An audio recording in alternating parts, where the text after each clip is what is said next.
Meu povo e minha gente, que bom poder estar aqui de novo, contando com vocês aí do outro lado. O despertar já está de volta. E vocês já sabem que o despertar, ele vem para despertar a fé, o amor e, sobretudo, a esperança. Esperança em quem? Esperança em Deus. Então, para você que está aí do outro lado, nosso muito obrigado. Grato pela sua audiência. E não saia daí, que hoje nós trouxemos mais uma história, fato de vida real, para partilhar com você. Então, vamos começar por apresentar a nossa convidada. Olá, querida, tudo bem? Obrigada. Seja muito bem-vinda. Muito obrigada. Para quem está aí do outro lado, com quem nós estamos a falar? Jandira Magalhães é meu nome. Desde já agradeço pelo convite que me foi feito e estou aqui para contar um pouquinho da minha história. Mais uma vez, muito obrigada. Que Deus agradece também. Amém. A cada dia, a cada edição é um facto novo, é uma história de vida real novo ou nova. Aqui nada é fictício. Tudo, mas absolutamente tudo é verdadeiro. Então a Jandira aqui presente trouxe também uma história de vida real. Vamos falar um bocadinho sobre o que a Jandira viveu lá no passado até a data presente, não é, Jandira? Sim, é então verdade. quero contar a sua história, o Sim. que você viveu, não é isso? As suas marcas na alma? Sim. Vamos lá, Jandira? Sim, podemos. Tudo começou em 2009, quando perdi o meu pai. Eu fiquei muito triste porque só tinha 10 anos e o meu pai era um pilar para mim. Em 2010 eu comecei a ter muitos problemas. O primeiro problema que eu tive, eu caí em um treino porque eu jogava handebol. Então no momento em que estava para sair do Dom Bosco, de um clube para o outro, no treino eu tive uma recaída. Então logo que eu caí, levaram-me até o hospital e o médico disse que tinha que colocar gesso. Então naquela de colocar gesso, para mim tudo começou. Porque o gesso danificou não só a minha vida, mas sim também a minha perna. E os médicos haviam dito que poderia amputar, porque o problema que eu tive era uma ressonância magnética.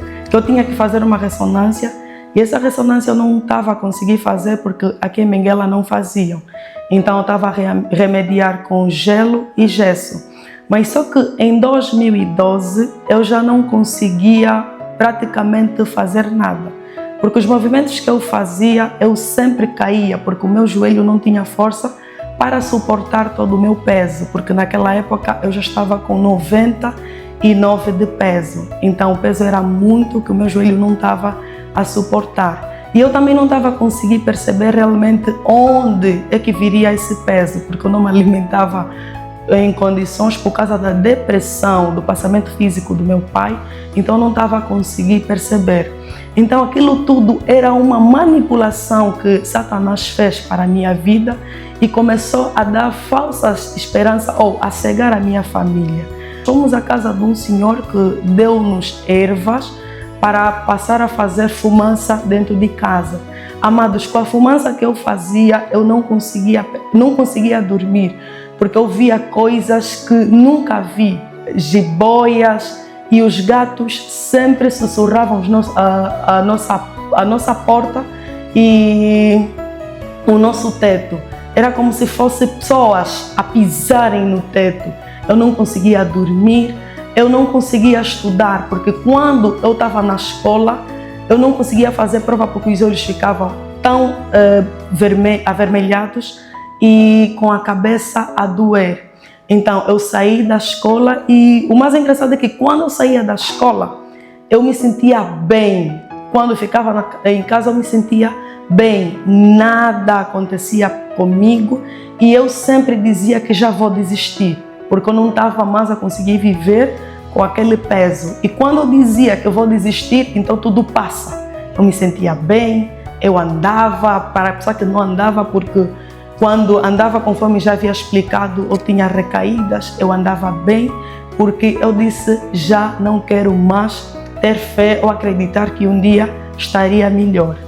Mas depois de tudo, eu comecei a ter força, comecei a ter garra e coragem mesmo com as dificuldades, eu comecei a estudar, eu comecei a participar em grupos da igreja e eu comecei a participar no 10º, Décimo, o que é isso, 10º? 10º é, como é que eu posso dizer?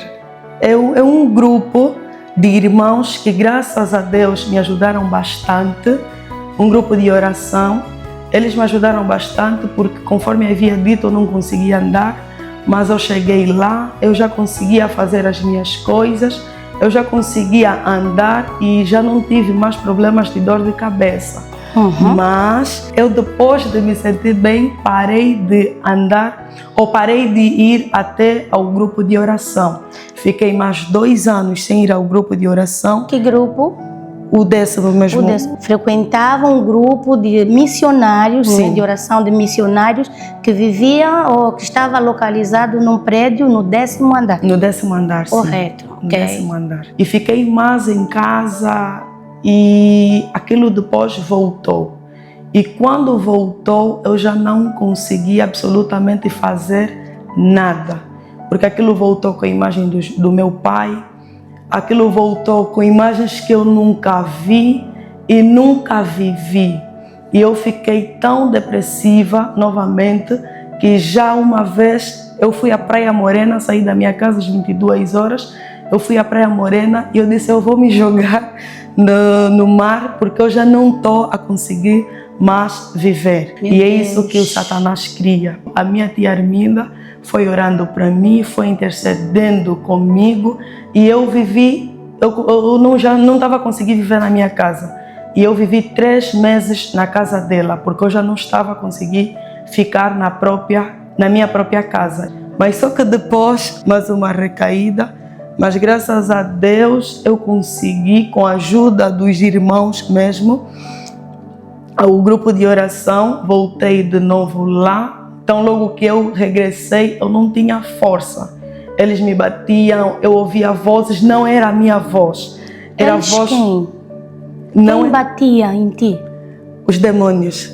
Eu sentia... Te sentias agredida pelos demônios? Me sentia agredida. Ok. Me sentia agredida. Agora só uma coisa, não querendo cortar aqui, vamos tentar enquadrar a história da Jandira. Vocês já deram conta, não é? Já deram conta. Não é nada fácil, é pesada. A Jandira começou por dizer que, após ter perdido o pai, mais ou menos próximo dos 9 a 10 anos, Sim. teve uma queda. Sim, tive. Ao sair dos treinos. Esta queda, isso foi devido a um mau jeito? Foi devido a treinos, tropeçou? Ou foi algo para além que caiu de repente e a família teve que procurar saber o porquê daquela queda? A queda que eu tive foi mesmo no treino, conforme já havia dito. Foi um acidente? Sim, foi um acidente. Ok, foi um acidente. Muito bem. A Jandira fala aqui em depressão. Com que idade a Jandira se viu nesta condição de depressiva? Aos 15 anos de idade. 15 anos, Sim. Adolescência é uma fase difícil. Aos 15 anos. Já 15 anos não é fácil, não é uma idade fácil. Não é uma fase fácil de se ultrapassar ou de se viver. Sim. Mas a depressão, como foi? Como teve que lidar com esta depressão? A depressão foi algo que eu não espero voltar. Por isso é que eu digo, o meu refúgio e fortaleza é Deus. Eu confio nele, porque a depressão me fez viver coisas que eu nunca pensei que iria de viver. Nunca pensei. Mas graças a Deus, quando eu percebia que não vou às festas, eu ouvia uma voz, ouvia 2 vozes. Uma mais forte a dizer, vai. A outra ele dizia, não vai, não vai. E quando eu ouvia essas 2 vozes, eu ficava com a cabeça a doer e só chorava.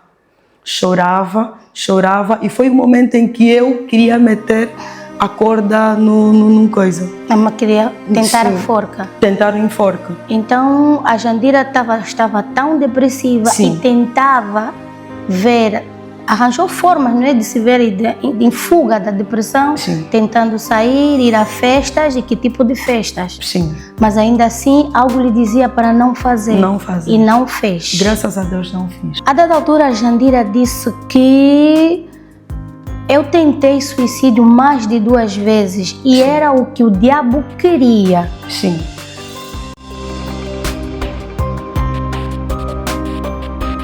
E eles batiam-me bastante, porque eles não queriam que eu voltasse para Deus. E tu sentias? Eu sentia O bastante. que, mais ou menos, quando eles batiam em ti?